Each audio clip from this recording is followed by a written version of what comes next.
600 Google employees signed a letter on Monday asking their CEO to refuse classified Pentagon AI work. 24 hours later, the contract was signed anyway. And the contract itself, in writing, says Google has no power to stop the government from using its models however it wants. Same day, Microsoft and OpenAI deleted the AGI clause from their partnership, the whole thing. The independent panel that was supposed to declare when artificial general intelligence arrived is gone, replaced with a date, 2030. And a bank CEO read his quarterly earnings call using an AI clone of his own voice for 30 minutes before telling anyone. That's April 28th. And the thread running through it isn't who's winning, it's which constraints just got removed from the books. Let me start with that Google contract, because the document itself is evidence. The deal went live yesterday, a classified agreement letting the Pentagon use Google's AI model for, quote, any lawful purpose.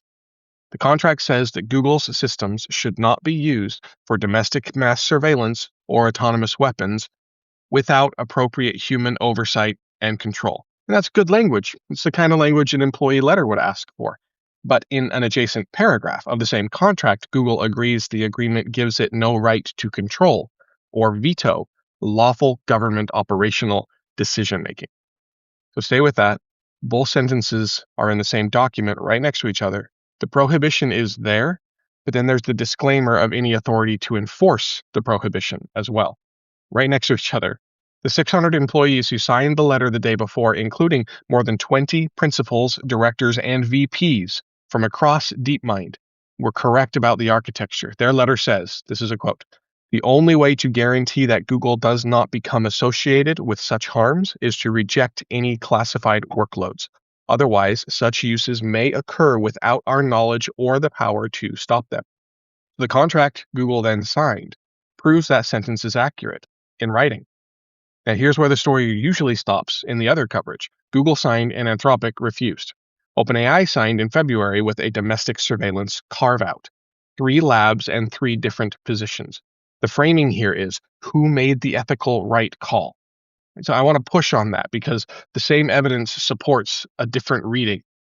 Anthropic, OpenAI, and Google didn't make 3 different ethical bets. They made 3 different bets about how long contractual constraints written in 2026 will survive the operational pressure of later 2026 and 2027, and so on. Anthropic is wagering that an injunction-backed refusal becomes more valuable as capability compounds. Google is wagering the opposite, that flexibility now is worth more than enforcement architecture that was always going to erode. OpenAI, somewhere in between. None of them know who's right. The verification layer that would settle the question doesn't really exist, even outside the federal courts, even inside the federal courts. And the courts move at one speed, and the capability moves at another. When 600 employees inside a company write a letter saying, we cannot guarantee these harms don't happen, the only way to guarantee it is to refuse the work, and then 24 hours later, the company signs a contract that explicitly agrees with their assessment by writing the disclaimer into that document, then what you're watching is not a corporate failure to listen. The employees were heard. Their analysis was correct. Their analysis just wasn't decisive. The contract was signed because their analysis was correct. The flexibility the company wanted required acknowledging in writing that the constraints were not enforceable. This is a different category of events than ethics losing to commerce. That's institutional architecture being written in real time, in plain language, right there in front of everyone. Now, also, let's look at what Microsoft and OpenAI did on the same day. The original Microsoft-OpenAI partnership had something called the AGI clause. Some of you probably know it. For anyone who doesn't, the deal was structured so that if an independent panel declared OpenAI had achieved artificial general intelligence, the entire commercial relationship would restructure. Microsoft's IP rights would change. Revenue sharing would change. The center of gravity would essentially shift. It was the load-bearing element of the contract, the mechanism designed to handle the moment that everyone was building toward. Yesterday, they removed it. The whole thing. That clause is completely gone. The independent panel is gone. Revenue sharing continues at the same percentage, but only through 2030 with a hard cap, regardless of what the technology does between now and then. OpenAI can serve products on AWS and Google Cloud now. Microsoft's IP rights to OpenAI models are non exclusive. The exclusivity that defined the partnership for 6 years also gone. Feel what this means. The AGI clause was written when AGI was a horizon condition, far away, speculative enough that you could draft language around it without having to use it. But the clause being inconvenient enough to delete tells you exactly one thing. The horizon got close. Close enough that the question of declaration carried financial consequences neither company wanted to litigate. Close enough that OpenAI didn't want to negotiate a definition of AGI with a counterparty whose interests might diverge. And of course, the general question about what AGI even means plays a huge part in this as well. The trigger, though, became inconvenient. Both parties agreed to remove it. That's not nothing. That's the contractual equivalent of taking down a smoke detector because the kitchen is getting warmer than you'd like to acknowledge. And here's the pattern that this whole thing completes. The AGI clause was an artifact of an earlier assumption that a discontinuous capability event would arrive on a schedule slow enough for contracts to govern by the companies who are actually building the thing that was going to accelerate everything. Removing it concedes that the assumption no longer holds. What replaces that clause is not a new governance mechanism, it's a fixed date and a capped number. That's the contractual shape that institutions adopt when they've decided that the underlying phenomenon has moved past the point where definitional triggers can hold it. So watch which other contracts written between 2019 and 2023 lose their capability conditional provisions over the next 12 months. Each removal is a data point about how much of the original governance architecture was provisional on a trajectory that is now being left behind. Now, here's the pressure that's making all of this happen. CATL signed a 60 gigawatt sodium ion battery deal yesterday with an energy storage integrator called HyperStrong.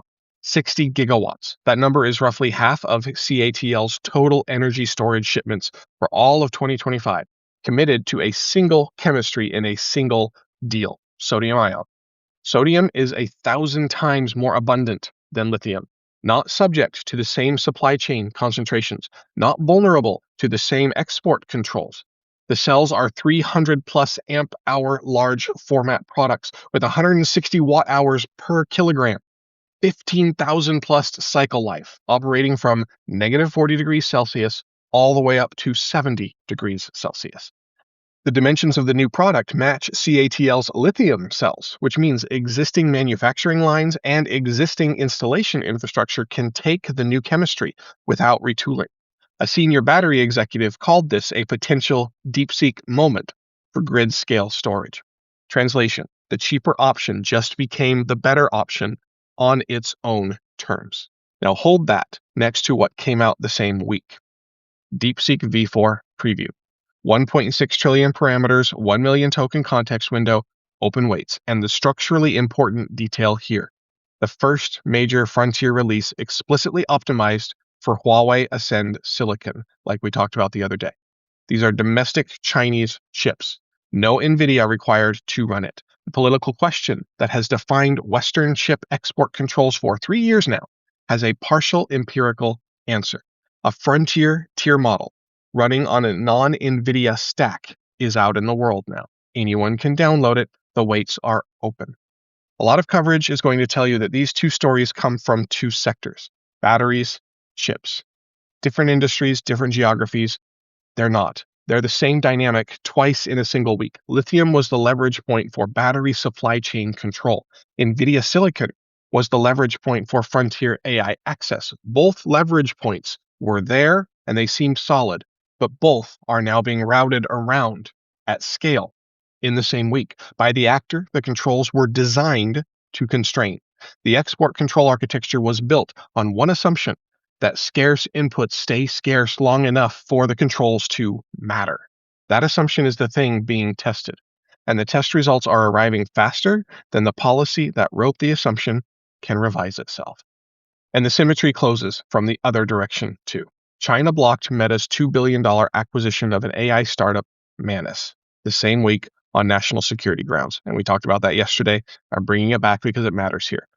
Both AI powers are now actively presenting capability transfer in both directions, using tools, export controls, merger review, and immigration policy designed for a world where intellectual property moved through patents and people moved through visas.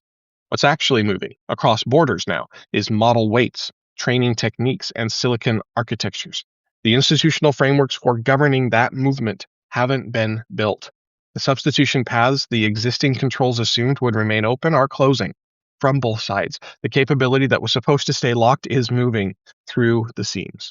And on the same day, shifting away here, two stories about what AI inside an institution actually looks like, and they sit at opposite ends of the same gap. Customers Bank in Pennsylvania. CEO Sam Sidhu opened the first quarter earnings call yesterday morning, delivered prepared remarks for nearly 30 minutes, and then revealed the entire opening had been spoken by an AI clone of his voice. He used the moment to announce a multi-year partnership with OpenAI, engineers embedded inside the bank to automate lending and client onboarding. The numbers he gave here: commercial loan closings compressing from 30 to 45 days down to about 7. Account opening for complex commercial clients dropping from over a day to under 20 minutes. The bank already uses AI to write half of its software code, saving roughly 28,000 hours and the equivalent of 15 full-time engineering hires. If you've ever applied for a small business loan, you know what the 30 to 45 days feels like. You know what it costs you to wait that long with payroll due and a contract sitting unsigned. The compression Customers Bank is describing isn't a productivity stat. It is a different relationship between a small business and the financial system. And it's happening inside a regulated institution. Bank examiners, capital requirements, fair lending audits. The AI is being absorbed into a framework that was built to audit human judgment, and the framework is adapting, slowly and imperfectly, but it is adapting.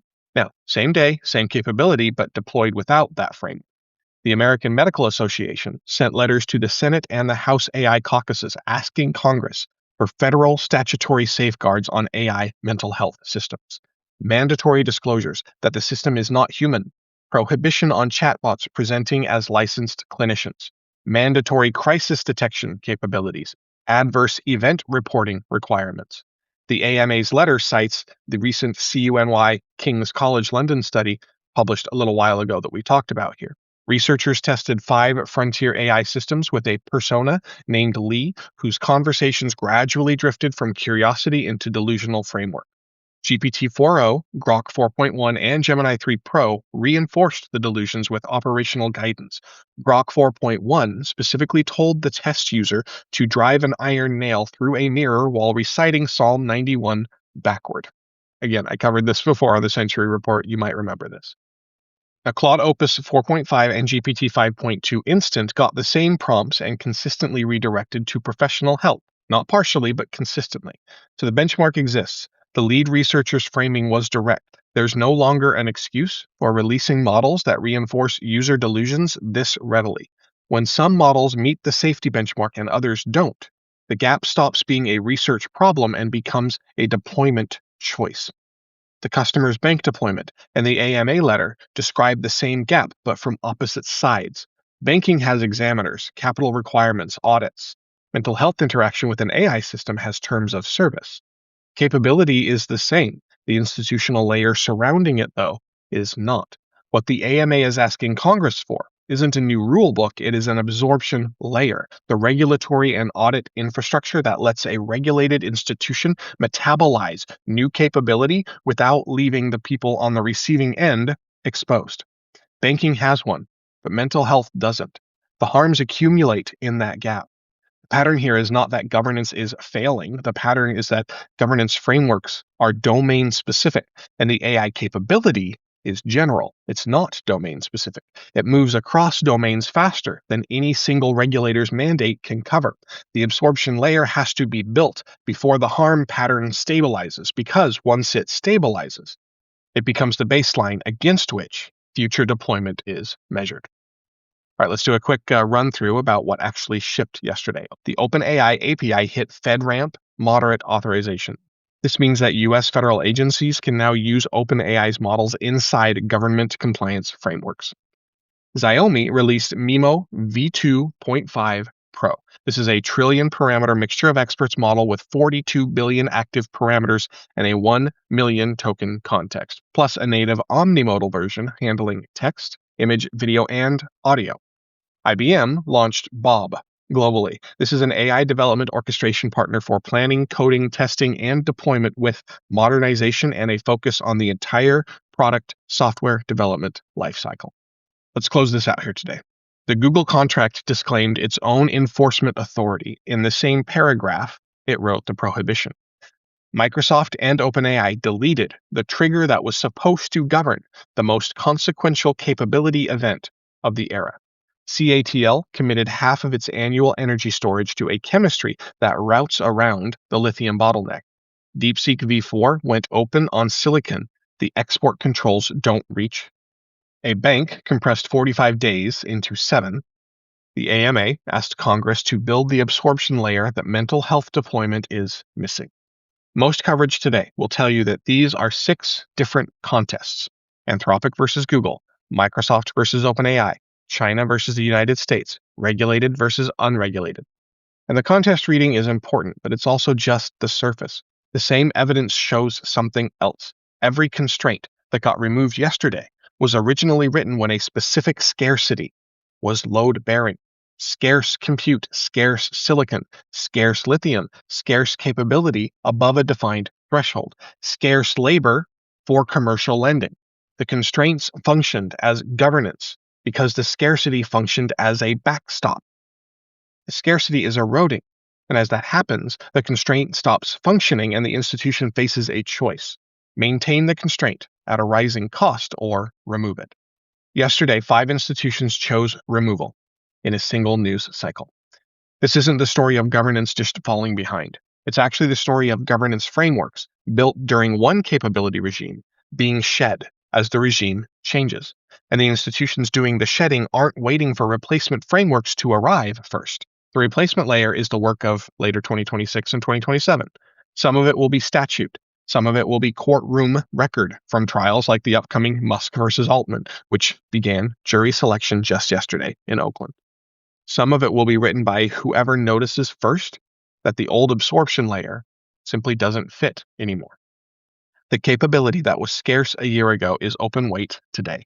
The capability that's scarce today will be open weight very soon. The contracts being written yesterday are pricing that trajectory in, even when the press releases describe them as competitive maneuvers. Watch what gets removed next. Each removal is a confession about which scarcity has stopped holding. See you tomorrow.